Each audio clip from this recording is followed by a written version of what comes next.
যাদের কথা স্মরণ করতে চাই, আপনারা গতকাল একটা পত্রিকায় দেখেছেন যে আমাদের ব্রিগেডিয়ার শাখাওয়াত সাহেব উনি ক্লিয়ারলি বলেছেন যে এই দেশ এখন চলতেছে রেমিটেন্সের টাকায়। রেমিটেন্স মানে যারা বিদেশে থাকে, যারা আমাদের প্রবাসী ভাই বন্ধুরা গত 17 বছর তারা স্বৈরাচারের বিরুদ্ধে তারা লিখেছেন, কথা বলেছেন এবং তারা এখনো করে যাচ্ছেন অন্যায়ের বিরুদ্ধে। তাদেরকে আমি ধন্যবাদ জানাতে চাই আমার এই সবার মাধ্যমে। সম্মানিত নেতৃবৃন্দ, আমি গতকাল এখানে এসেছিলাম এবং এই সভাস্থল আমি পরিদর্শন করে আমি বক্তব্যে বলেছিলাম যে এই মৌলগ্রাম ইউনিয়নের জনসভায়, চারগাছ এনআই ডিগ্রি কলেজ মাঠের জনসভায় মহাসমাবেশ হিসেবে রূপান্তরিত হবে। ইনশাল্লাহ তা হয়েছে। এটা প্রমাণ করে যে কসবা আখাউড়ার লোক, আমরা শুধু কসবা আখাউড়ার লোককে নেতৃত্বে দেখতে চাই। আমরা এর বাইরের কোনো লোক এখানে বরদাস্ত করব না এবং মানব না। এবং এটা বেশ অত্যন্ত পরিষ্কার। আমি সকালেও একটা প্রেস ব্রিফিংয়ে বলেছি, সাংবাদিক সম্মেলনে, যে আমি প্রত্যেকটা গ্রামে, প্রত্যেকটা অঞ্চলে আমি যেখানে বিএনপির যারা বিএনপি পাগল লোক, তাদের একটাই কথা, ভাই আপনারা যারা পূর্বে ছাত্রদল থেকে করে আজকে বিভিন্ন পর্যায়ে রাজনীতির সাথে সম্পৃক্ত ছিলেন এবং যারা কসবা আখাউড়ার স্থানীয় লোক, তাদের মধ্যে একজন আমাদেরকে এমপি হিসাবে উপহার দেন। আমরা সেই লক্ষ্যেই আজকে জনাব মুশফিকুর রহমান স্যারের নেতৃত্বে, আপনারা ওনার বক্তব্য শুনবেন, মূল্যবান বক্তব্য, উনি আপনাদের সামনে কথা বলবেন। ওনার নেতৃত্বে আজকে আমাদের এই জনসভায় একটা মেসেজ আমরা ক্লিয়ার দিতে চাই যে যারা বলে থাকেন 17 বছর তারা এই দলের জন্য অনেক কিছু করেছেন, ভাইজান 17 বছরের আগেই, অনেক পরেই আপনাদের কমিটিতে নাম ছিল, সেটা কি একবারও দেখেছেন? তাইলে ওই জিনিসটা আপনারা একটু খেয়াল করেন। মিথ্যা কথা বলে কোনোদিন নেতৃত্বে কোনোদিন সফল হওয়া যায় না। আপনারা সব সময় খেয়াল রাখবেন, যারা মিথ্যা কথা বলে, যারা সব সময় মানুষের সামনে নাটক অভিনয় করে কথা বলেন, তাদেরকে আপনারা সব সময় পরিহার করবেন। আমি একটা জিনিস,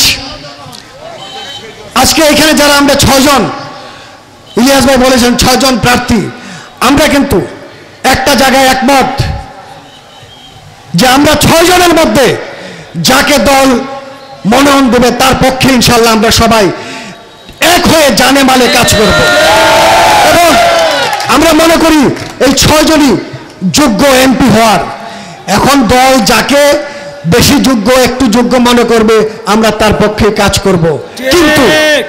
কিন্তু এর বাইরে যদি কেউ এইখানে বহিরাগত হিসাবে হোক, আওয়ামী লীগ হিসাবে হোক, যার মনোনয়ন পাওয়ার যোগ্যতা নাই সেই হিসাবে হোক, এখানে এসে উপস্থিত হওয়ার চেষ্টা করে, ভোট চাওয়ার চেষ্টা করে, দানের শীষের পক্ষে কাজ করার চেষ্টা করে, সেটা কসবা আখাউড়ার জনগণ মেনে নেবে না।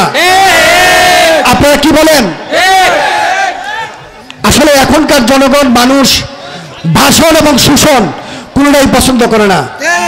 আপনারা দেখবেন গত 17 বছর আমরা অত্যাচারিত হয়েছি। আজকে 5ই আগস্টের পরে একটা গোষ্ঠী যারা বিএনপির লেবাস ধরে, বিএনপির নাম করে মানুষের উপর অত্যাচার করতেছে, যেটা আমরা আমাদের বিএনপির প্রচুর সুনাম ক্ষুণ্ণ হচ্ছে, তাদেরকে আমরা প্রতিহত করবেন। এবং তাদের পক্ষ থেকে একজন প্রার্থী আজকে মাঠে ঘাটে ঘুরে বেড়াচ্ছে, সে বলতেছে সে বিএনপির নমিনেশন পেয়ে গেছে। আমরা নমিনেশন এখানে সবচেয়ে বড় বিষয় না। আমরা বলতে চাই যে এইখানকার জনগণ আপনাকে কখনোই মেনে নেবে না। সো আপনি ফিরে যান, আপনার জায়গায় চলে যান, যে এখানকার যারা লোকাল, যারা স্থানীয়, যারা জনপ্রিয়, তারাই এখানে রাজনীতি করবে। এবং আপনারা যারা অনেক দূর থেকে এসেছেন এবং অনেক ধৈর্য সহকারে অনেক গরমের মধ্যে এই প্রোগ্রামটা উপভোগ করেছেন, আপনাদের সবাইকে আমি আমার পক্ষ থেকে ধন্যবাদ জানিয়ে আমি আমার বক্তব্য শেষ করছি। বাংলাদেশ জিন্দাবাদ, বাংলাদেশ জাতীয়তাবাদী দল জিন্দাবাদ, শহীদ প্রেসিডেন্ট জিয়াউর রহমান অমর হোক, বেগম খালেদা জিয়া জিন্দাবাদ, তারুণ্যের অহংকার তারেক রহমান জিন্দাবাদ। আমরা 6 জন সবাই জিন্দাবাদ। ভারপ্রাপ্ত চেয়ারম্যান জনাব তারেক রহমানের 31 দফা ঘোষিত 31 দফা বাস্তবায়নের লক্ষ্যে এবং আমরা লিফলেট বিতরণ করব, সে উপলক্ষে মনোগ্রাম ইউনিয়ন বিএনপি ছাত্রদল যুবদল কর্তৃক আয়োজিত আজকের এই বিশাল জনসভায় উপস্থিত সম্মানিত প্রধান অতিথি, যিনি সাবেক আমাদের কসবা আখাউড়ার এমপি ছিলেন, যিনি চেয়ারপারসনের সম্মানিত উপদেষ্টা জনাব মুশফিকুর রহমান সাহেব মঞ্চে উপবিষ্ট আছেন। আপনাদের অত্যন্ত সুপরিচিত আমাদের ব্রাহ্মণবাড়িয়া জেলা বিএনপির সাবেক সহসভাপতি জনাব ইঞ্জিনিয়ার মুসলিম উদ্দিন ভাই উপস্থিত আছেন। আপনার আমার অত্যন্ত সুপ্রিয় এবং অত্যন্ত ভদ্র সমাবেশিত ব্রাহ্মণবাড়িয়া জেলা বিএনপির সাবেক সভাপতি, কৃষক দলের সাবেক সদস্য, কেন্দ্রীয় কৃষক দলের সাবেক সদস্য জনাব নাসিরউদ্দিন হাজারী ভাই আমাদের মাঝে উপস্থিত আছেন।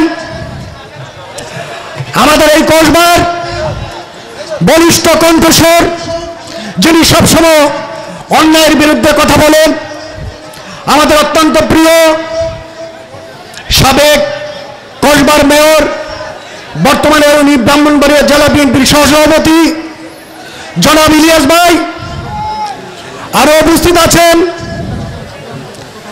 আপনারা যাকে খুব ভালো করেই চিনেন, যিনি প্রত্যেকটা মানুষের দুঃসময়ে যিনি সবসময় পাশে থাকেন, আমাদের অত্যন্ত প্রিয় ভাই ব্রাহ্মণবাড়িয়া জেলা বিএনপির সাংগঠনিক সম্পাদক জনাব আবুল মনসুর মিশন ভাই মঞ্চে আরো উপস্থিত আছেন। কসবা এবং আখাউড়া উপজেলার সম্মানিত নেতৃবৃন্দ এবং আমাদের বিভিন্ন ইউনিয়ন থেকে আগত সাবেক বিভিন্ন নেতৃবৃন্দ উপস্থিত আছেন। এখানে আমাদের ইলেকট্রনিক্স এবং প্রিন্টিং মিডিয়ার সম্মানিত সাংবাদিক বৃন্দ, আপনাদেরকে ধন্যবাদ জানাই।